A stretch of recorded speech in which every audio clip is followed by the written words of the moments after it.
Emma İsti'ab diyen kitabımızda ediptir. Resulullah dünyadan geçen moyuna Ebu Bekir Sıddık'ı razı edip de gitti diyenine gurrunumuz bada. Emma jalip şitay Şam'da gelip belki neçe yıl geçenden sonra Resulullah dünyadan geçiptir. Ebu Bekir Sıddık dünyadan geçiptir. Hazreti Belal radıyallahu anh Hazreti Resul-i Ekrem sallallahu aleyhi ve sellem diş veriyor. Dişinne Belal Şam'da duha. Dişinne görüyor.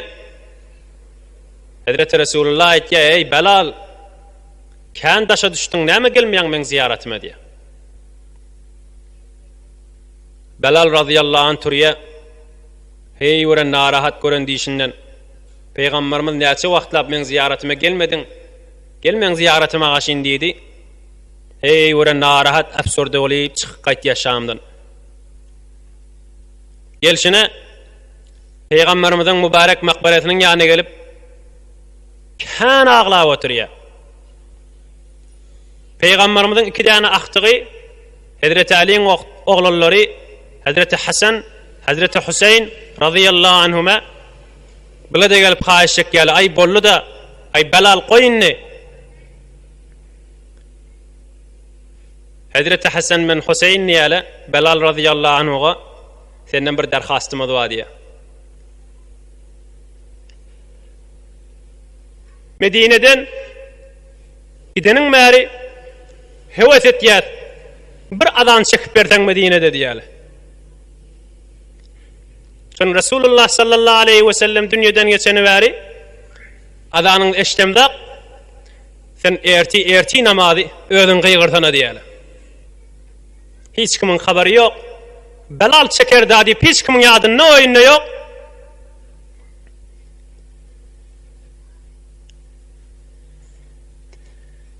Erti namazda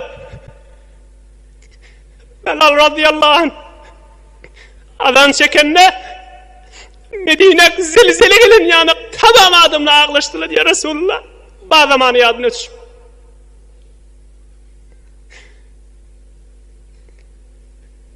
Erti namazda Belal radıyallahu anh Allahu Ekber Allahu Ekber deyip adan çekenne son Resulullah sallallahu aleyhi ve sellem dünyadan geçeni bari kulaklarına bir ses gelmepti. Medine zelzele gelen yanak bolupdyr. Tamam adamla, tamam oğulgyla öýlerinden daşaýyk çykyp, şo wagt Medine'nin adamlar bir ağlady. Peygamberimiz dünyadan geçende şojurak ağlamadylar diye. Peygamberimiz bazı zamanı ýatlaryna düşüp, adany pikredip, Peygamberimizin bazı zamanı ýadyna düşüp, adany pikredip, Peygamberimizin bazı zamanı ýadyna düşüp, näme Peygamberimizin muezzini da, adançyty da. Hulasa öz mukaddesatymyza, öz ihtiram goýmaly zadymyza ihtiram çyndan goýaýlyň. Bir kep eştemizde gapdalymyzdaky aýdylýan kadimeli däl. Her kim hatta aýtýan adamyň özü de icra etjek bolmaly. Eştýän, aýtýan rubara etjek bolmaly. Adanna eştiyanyň bir wezifeleri bar. Çekýanyň bir wezifeleri bar. Luhumuha haramun alan-nar. Peygamberimiň aýtýan kebi. Hazreti Ömer aýdypdyr. Ya Resulullah adançylaň etleri oda haram diýip aýtýan. Millet ölüşer anna adan çekjek bolup dipdir. Gowgulasyň. Adançylar beter öwýän millet onu ölüşer diýipdir. Her kim adançy boljak bolup diýipdir. Peygamberimiz näme diýipdir sallallahu aleyhi ve sellem? Ýok Ömer o jere dällikdir.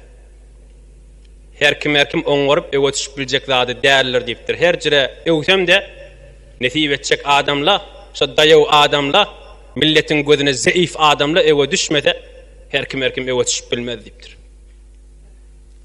Gaýrat edeýliň.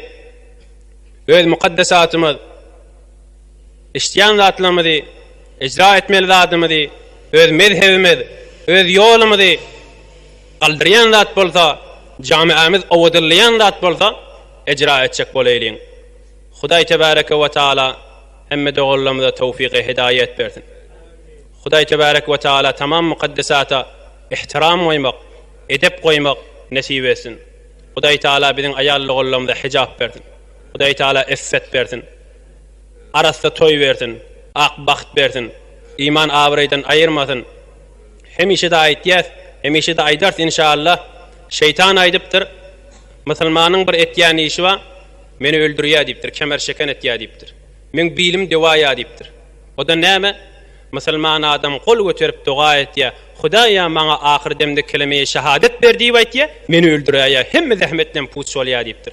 Biz de dua edeýin. Hudaýa Hudawanda oturan cemaat hemmemiz ahir demde kelime-i şehadet. Eşhedü en la ilahe illallah ve eşhedü enne Muhammeden abduhu ve resuluh nesibet. Vesselamu aleykum ve rahmetullah. Ahiru da'wana enilhamdülillahi rabbil alemin.